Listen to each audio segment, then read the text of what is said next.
भारत के सबसे बड़े घोटाले जिन्होंने गरीब जनता को लूटकर अरबों रुपए कमा लिए। नंबर 1। क्या दोस्तों आपको यकीन होगा कि एक जूस वाले ने लोगों को ठग कर 5,000 करोड़ रुपए कमा लिए। दरअसल इस पूरे स्कैम के पीछे दो लोग थे, सौरभ चंद्रकर और रवि उपल। पहले तो इन दोनों ने गैम्बलिंग में खूब पैसा हारा और बाद में जाकर इन्हें समझ आया कि सट्टेबाजी में पैसे लगाने वाला नहीं बल्कि पैसे लगवाने वाला पैसे कमाता है। भारत में सट्टेबाजी इलीगल होने के कारण ये दोनों दुबई भाग गए। इन्होंने सन 2016-17 में महादेव बुक ऐप को लॉन्च किया और कपिल शर्मा, रणवीर कपूर और श्रद्धा कपूर जैसे कई सितारों से इन्होंने अपने एप्लीकेशन को प्रमोट करवाया। पहले तो ये लोगों को 100 से 500 का प्रॉफिट देते थे और जब यूजर ज्यादा पैसे लगाता तो फिर उसके पैसे ये डुबा देते और इस तरह इन्होंने दिन का 200 करोड़ रुपयों से भी ज्यादा पैसा कमाना शुरू कर दिया। इन्होंने भिलाई और छत्तीसगढ़ के 300 से 400 गरीब लोगों के अकाउंट को ले रखा था और उन्हीं अकाउंट की मदद से ये सारा पैसा हवाला के जरिए दुबई पहुंचा लेते और इसी टेक्निक की मदद से किसी को भी इनके स्कैम का पता नहीं चल रहा था। अब आखिर ये दोनों पकड़े कैसे गए? दरअसल सौरभ चंद्रकर ने दुबई में 200 करोड़ रुपए अपनी शादी में उड़ा दिए। उस शादी में बॉलीवुड के कई दिग्गज भी आए थे। अब अगर ये अंबानियों की शादी होती तो चलो नॉर्मल बात है, लेकिन अगर एक जूस वाला जो दुबई काम करने के सिलसिले में गया है वो ऐसा करे तो शक की निगाह अपने आप ही उसकी तरफ जाएगी।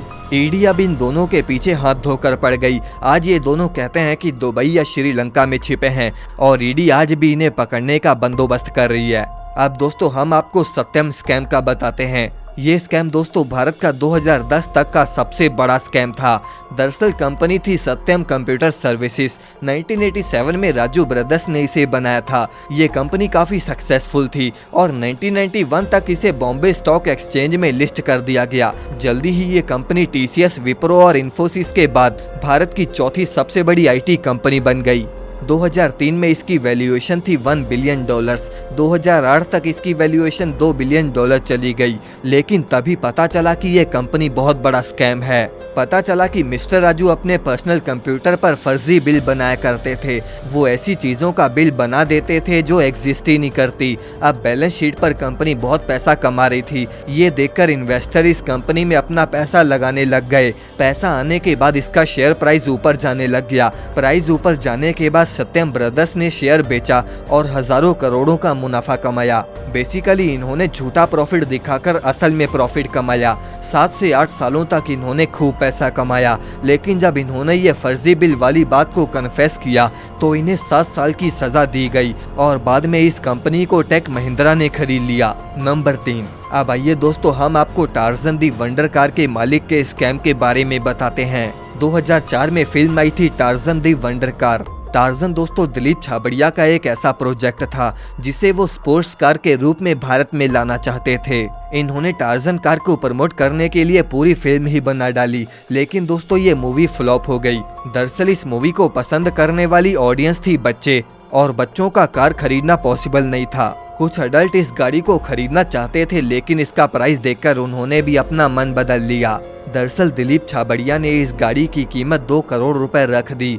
2 करोड़ से कम में तो उस समय लैम्बोर्गिनी मिल जाती थी। जब एक भी गाड़ी ना बिकी तो उन्होंने इस गाड़ी को 55 लाख में बेचने का फैसला किया। रेट कम करने के बाद भी दोस्तों उनकी सिर्फ एक कार ही बिक पाई। अब दिलीप छाबड़िया ने और भी मॉडिफिकेशन करके डीसी अवंती लॉन्च करी और ये सिर्फ 35 लाख रुपयों की थी, लेकिन 2020 तक सर्विस सेंटर की कमी और लो बिल्ड क्वालिटी की वजह से इस गाड़ी की सेल कम हो गई। अब इसके बाद खबर आई कि जो भारत में 120 अवंतीस बिकी हैं, उनमें से 90 अवंती भारत के अलग अलग शहरों में सेम चेसिस नंबर के साथ रजिस्टर्ड थी।